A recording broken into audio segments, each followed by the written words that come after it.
Growing high-quality forage is vital for milk and meat production in Irish agriculture. In order to maintain yield production, nitrogen fertiliser is typically added to grassland dominated by perennial ryegrass. High levels of nitrogen fertiliser are associated with high levels of the greenhouse gas nitrous oxide, so there is considerable pressure to reduce fertiliser use. At Teagasc, we are investigating more environmentally sustainable grassland swards by mixing grasses with different clovers and herbs, which can bring multiple benefits to both farmers and the environment.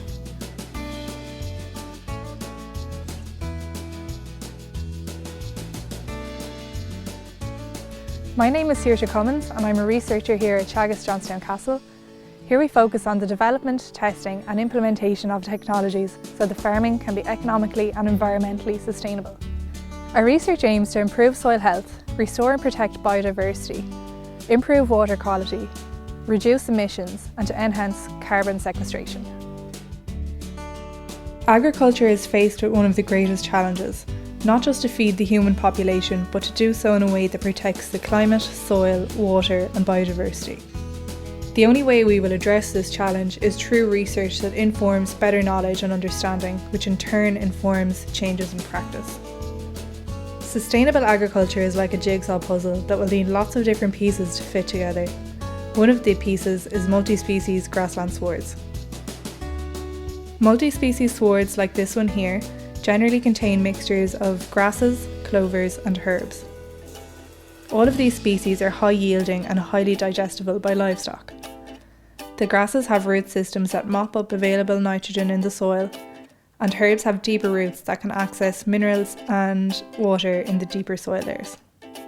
Clovers have root nodules in which bacteria are able to take nitrogen from the atmosphere and convert it into a form that can be used by plants. A key challenge for Irish agriculture is to reduce reliance on nitrogen fertiliser. The production and spreading of nitrogen fertiliser requires a lot of fossil fuel energy and releases a lot of the greenhouse gas nitrous oxide and ammonia when applied. However, plant growth requires nitrogen, so the question is, can we reduce nitrogen without reducing plant growth? In general, we have found that different mixtures give different yields, but overall, multi-species swards deliver more yield when the same or lower amounts of nitrogen fertiliser is applied. Along with increased yield production, there are many other benefits of multi-species swards, such as lower emissions intensity. When we measured nitrous oxide emissions from different sward types, we found that the same yield can be produced with a multi-species sward as a monoculture, but with less N2O losses to the environment. There has also been research to show that the deep-rooting species within a multi-species sward, such as chicory, can increase carbon sequestration. The drought-resistant benefits of multi-species swards are important as extreme climate events are expected to happen more often due to climate change. Here at Johnstown Castle, we found that multi-species swards were less affected and recovered quicker after drought. There has also been research to show that more diverse swards improve soil biodiversity both above and below ground. Having done a lot of research on multi-species swards at plot scale, we are now implementing them on our beef and dairy research platforms at Johnstown Castle. This will help inform the development of climate-smart livestock production systems based on multi-species swards.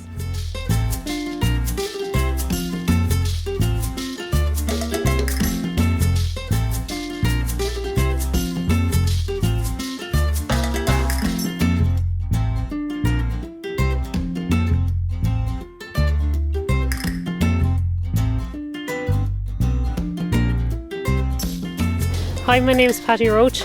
I'm running the dairy beef trials in Teagasc Johnstown Castle. In 2020 we established a 10-hectare multi-species farmlet alongside 10-hectare perennial ryegrass and grass clover farmlets. All systems are stocked at 2.4 livestock units per hectare, grazed by dairy beef Angus, Hereford, Limousin cattle. The aim of the study is to evaluate the production performance of 3 farm systems, whereby the clover and multi-species systems will have reduced levels of nitrogen input compared to the perennial ryegrass control. In 2019 on the dairy farm we established multi-species on a 7-hectare farmlet alongside a similar grass clover farmlet, both systems stocked at 2.65 livestock units per hectare, grazed by high EBI spring calving dairy cows, with the aim of each system being self-sufficient, i.e. the farmlet would grow enough forage to feed the cows during the grazing season, whilst also growing enough surplus during the high growth months to make enough winter forage. We established good multi-species swards using min-till and sow with minimal weed invasion and no post-emergent sprays. On the beef farm, we saw moderate establishment of herbs stitched directly into the new sward. We saw poor establishment of herbs where broadcast using the Einbach and covered with watery slurry. The clover and grass established well in this broadcasting method. Now that we got the grass established, will the cows eat it? Yes is the short answer. Cows appear to be quite happy with their mixed diet. Post-grazing heights for the first 2 years in the dairy have been similar, 3.95 centimetres. We do notice the cows preferentially seeking out the clover and plantain and leaving the more bitter tasting chicory to last, but so far the cows are content with the sward. The dairy beef stock are the same, they will graze the chicory last. The calves are the slowest to take the chicory, but they are happily grazing the chicory now in September. So the livestock are eating it, but are they performing on these pastures? Figures show our first full grazing season in 2020 were very positive, with cows producing similar milk solids per cow across both systems, 535 kilos per cow with 845 kilos of concentrate. Figures for this year are likely to be similar or better. Figures so far this year are showing the cattle are maintaining the same growth as the perennial ryegrass cattle on the beef trial. Now that the livestock are performing on the multi-species swards, can we grow enough to sustain our stocking rate? Total production on the dairy for 2020 was 1 tonne per hectare short of our 15 tonne a hectare target. The 2021 season is shaping up to be better, but we still may be slightly overstocked at 2.65 livestock units per hectare. Multi-species swards in the beef unit have produced up to 12 tonne per hectare with 50 to 60 kilos of nitrogen per hectare. The multi-species and clover swards did not receive nitrogen from April through to September. Can we make silage from these swards and how will it feed out? The dairy made excellent quality silage from the multi-species swards in 2020. It takes some careful planning. The swards tend to be lower in dry matter percentage by 3 to 4 units, so we need a longer wilt or good drying conditions to get our dry matter percentage above our target of 30%. How persistent are the multi-species swards under grazing conditions? This for us is the biggest question that still remains to be answered, and it will probably be another 3 to 4 years before we could have a definitive conclusion. The sward composition has definitely changed since establishment, with a significant reduction in the chicory herb and increase in clover content. If the herbs continue to reduce in volume as expected, what will take its place? Hopefully our grass will tiller out and clover extend its stolons to avoid weeds establishing. Botanical compositions are being tracked throughout the year.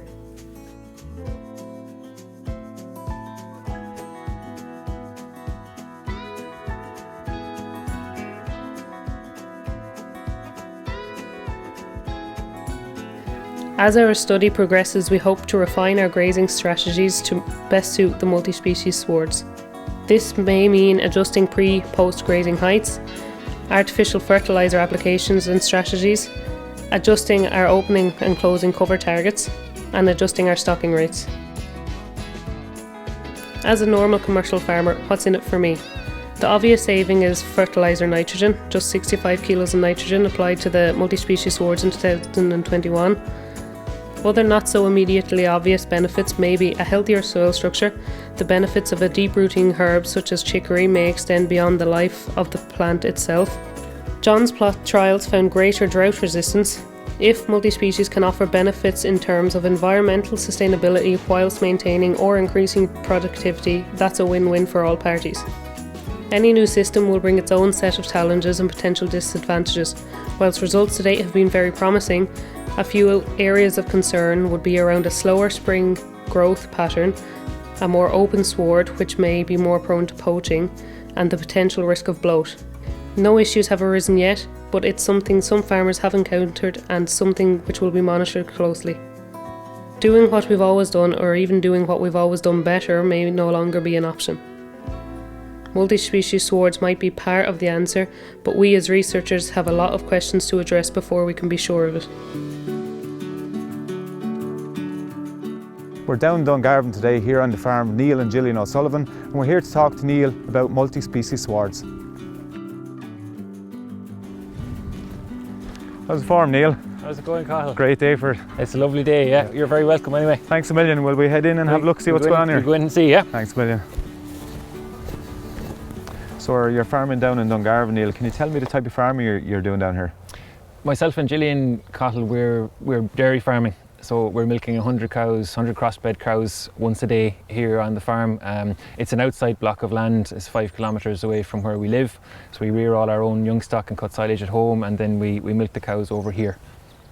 And I suppose just looking around at the land type around here, is it kind of free drain land? Extremely so, yeah. We're, it's a blessing a lot of the time. It's very good for getting out and grazing early and late in the shoulders of the year as such, but no more than any other farm, it has its challenges as well. So because we're so free draining and so dry during the summer, we're very prone to drought and to heat stress in the grass, and we do see a dip in pasture production and sometimes a fodder deficit in the middle of the summer when we have prolonged dry spells.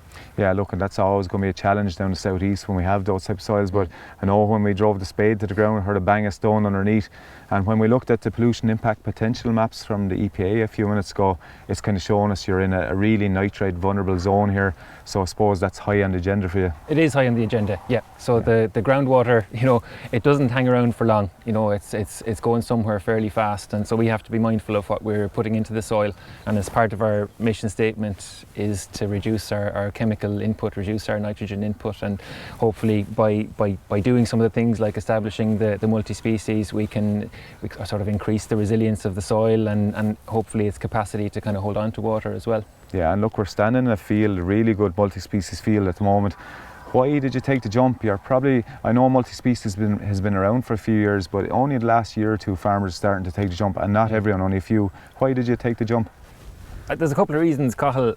I suppose part of our plan on the farm is to reduce our inputs, reduce our dependency on chemical inputs like nitrogen. And the other thing is we're kind of looking at the farm to identify areas where what we're doing previously hasn't been working. So this field, twice in the 11 years that we've been farming here, we've lost ryegrass. So it's been reseeded, and through severe drought, we've just lost all the ryegrass in the field, and its production has plummeted. So we selected a multi-species mix, with several different species of plant in it. They've got different rooting patterns and profiles, and they're accessing nutrients and moisture from different levels of the soil.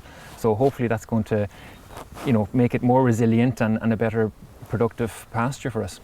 Yeah, look, and we can hear from Jack Nolan from the Department of Agriculture lately that nitrogen is high on the agenda. We need to reduce our inputs, so that's one problem solving. And the second one is your drought resistance, so you're killing two birds with one stone, so it's really, really good. Hopefully that's the plan anyway. So far it's working well, but we are very much in the early stages. And you mentioned that you have seen some biodiversity even already of small animals change in this field alone. Yeah, so we've plenty of rabbits. They were here already, and we have deer.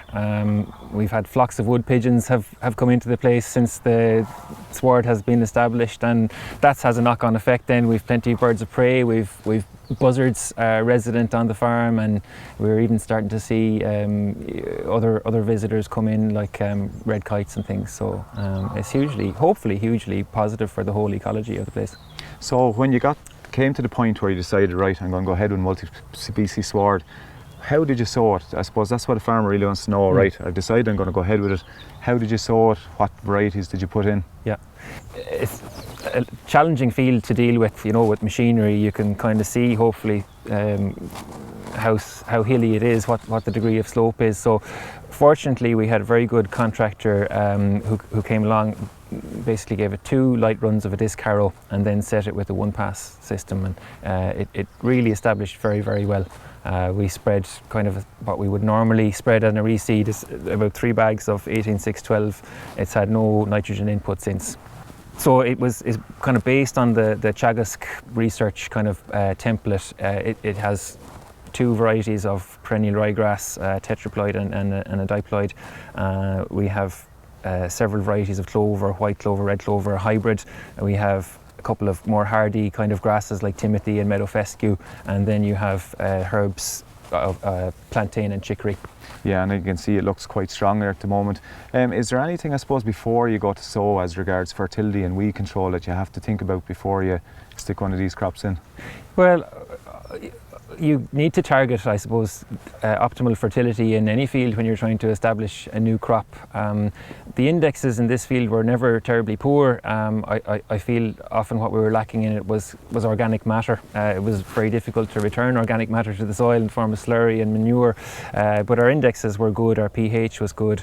The whole field was burnt off with Roundup, and apart from that there's been nothing since. We obviously can't use a post-emergence spray because we're trying to preserve all the herbs and the legumes, but we haven't had an issue. I think when we have a nice dense sward established with good competition between the different plant species, you're less likely to get a weed taking over and dominating, and that's what we're seeing so far. Yeah, and I think some of the research has shown that the multi-species swards are outcompeting some of the weeds, so that's a big help. So Neil, I suppose you mentioned there a minute ago as well the root structures here in these crops, and we have additional benefits there, I suppose, for maybe storing carbon down, maybe doing a bit of work on your soil and even the microbes. Yeah, yes, Cathal, I suppose we're trying to think about all aspects of how we're impacting the environment by what we're doing, and soil health is something that people are kind of talking about increasingly. I suppose hard to know sometimes what that means, but I guess it means how do you enable the soil to perform all the functions that it needs to for us and for the environment. And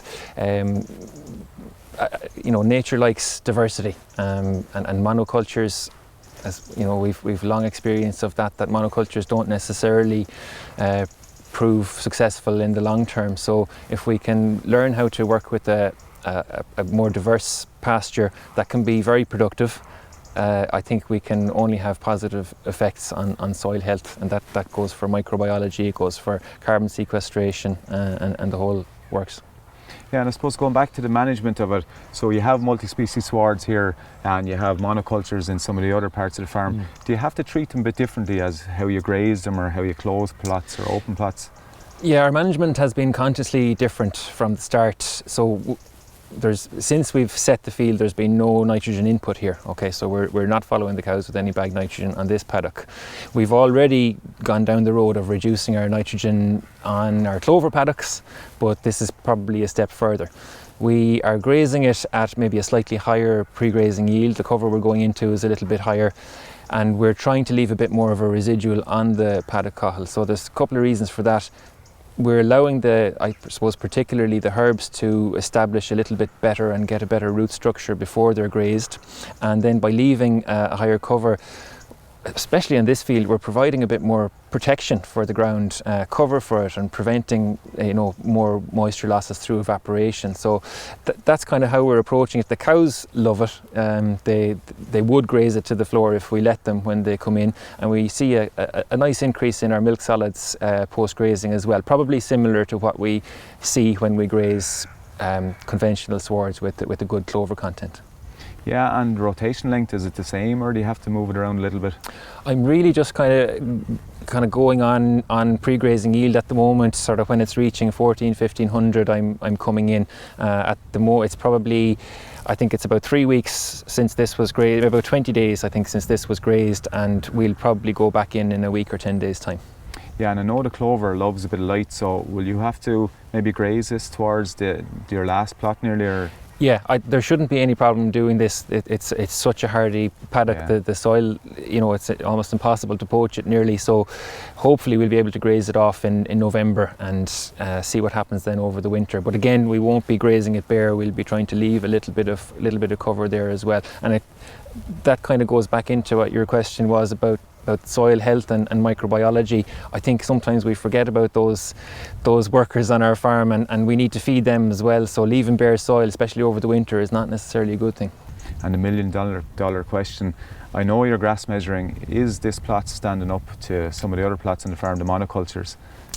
Currently, so we reseeded a paddock on the other end of the farm in more conventional style. Now it's got good clover content as well, and probably getting half the rate of nitrogen of the other paddocks. But comparing the two, it's growing exactly the same amount of dry matter since 1st of June. So you're spreading half the rate of nitrogen and you're still growing the same amount of grass. And we've spread zero nitrogen here. We're still growing the same tonnage. And on our clover paddock we're spreading half the amount of nitrogen and still growing the same amount. So they're almost too good to be true. It can be done. Yeah. It can be done. Yeah. No, it's great. That's going to solve big issues, I suppose, as regards when if the regulations go down the route that you have to reduce nitrogen. That this another tool, another option, and a massive option. It is, yeah. I think we're all going to have to go there in some shape or form to a greater or lesser extent, and that's I think that's only for good. It will pose challenges for sure, but look, none of us want to be spending our hard-earned money on nitrogen if we're able to work with nature to do the job for us. So look, we're open to everything. Use every trick in the book. So I know one of the big questions that farmers always ask is about persistency. So after 3-4 years, some of the likes of the chicory and plantain might start to go out. Have you thought that far ahead, how you're going to maybe oversow or take care of that problem? Yeah, we did look at that, Cathal. It was a concern that people have highlighted, that particularly the chicory probably dies out after a season or two, and maybe you're starting to lose a bit of the diversity in the sward. So with that in mind, and also with the view to being able to maybe establish more clover on other parts of the farm, we purchased a second-hand Gutler seeder during the summer. So we'll be using that as probably as much as the fertiliser spreader to try and rejuvenate swards, to maybe top up swards as necessary, and again kind of coming back to using plants and using natural processes rather than chemical. Yeah, I don't think that's the thing that farmers should fear. We're used to growing grass and we'll adapt to it. But surely the reduction in nitrogen, that bill has been reduced as well, so it allows for you to buy more seed and at much less cost, I'm sure.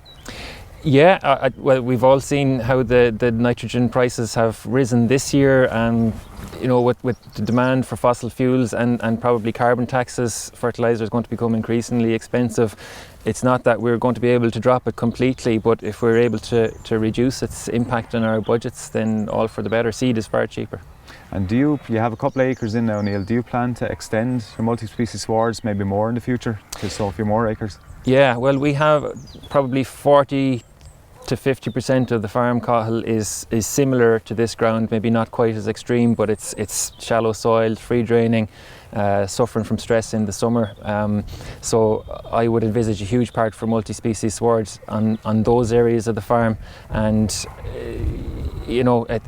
time will tell. We're feeling our way with cow performance and grazing and how to manage them, but I definitely think a proportion of our farm from now on is going to be done in this every year. What I really like about this farm is you've put in a plot, you're kind of looking to see how it suits your system and how you can manage it, and then maybe to adapt it across more of the farm later on.